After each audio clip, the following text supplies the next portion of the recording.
স্পষ্টভাবে বলে দিতে চাই, এই 5ই আগস্টের পরে বাংলাদেশের শিক্ষকরা কোন অবসরপ্রাপ্ত শিক্ষককে নেতা মেনে নিবে না। আমরা উপদেষ্টা আপনাকে বলে দিতে চাই, আজকে রাতের মধ্যে ব্রিফ করে আপনাকে এটার উত্তর দিতে হবে, না হলে আপনাকে বলে দিতে চাই সিদ্দিক গেছে যে পথে আপনার যাবে সেই পথে।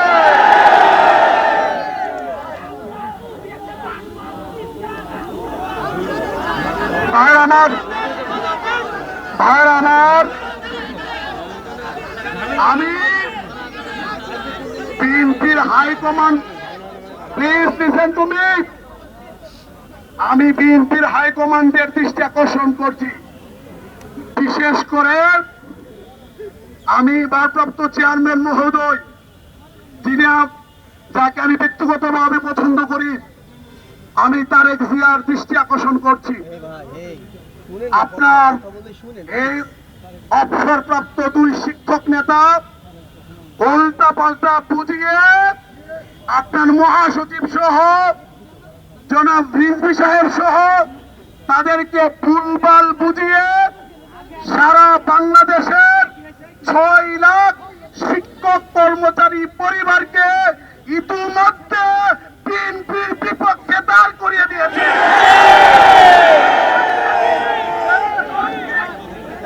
জনাব তারেক রহমান, আপনি শহীদ প্রেসিডেন্ট জিয়াউর রহমানের ছেলে, আপনি বাংলাদেশের লক্ষ কোটি জনতার হৃদয়ের মণি।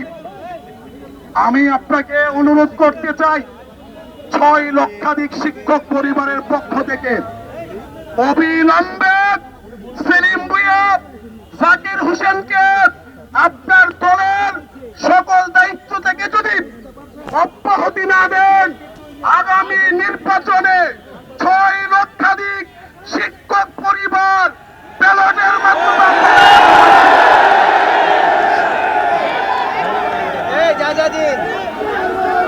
আমি আবার বলছি,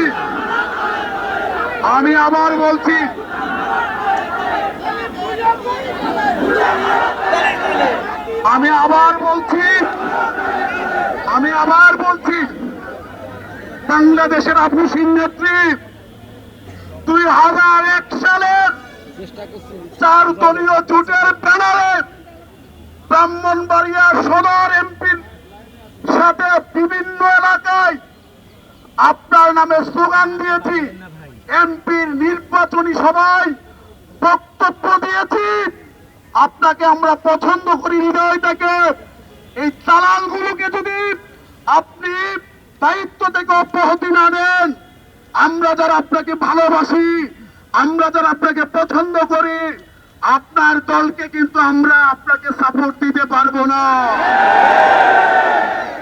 আপনি যারা বর্তমানে শিক্ষকতা করে তাদেরকে আপনি নেতৃত্বে আসনে বসান, আমাদের কোনো আপত্তি থাকবে না। কিন্তু দালাল অবসরপ্রাপ্তদেরকে বসিয়ে রাখলে 6 লক্ষ শিক্ষক কর্মচারী পরিবার ব্যালটের মাধ্যমে আগামী নির্বাচনে জবাব দিবে।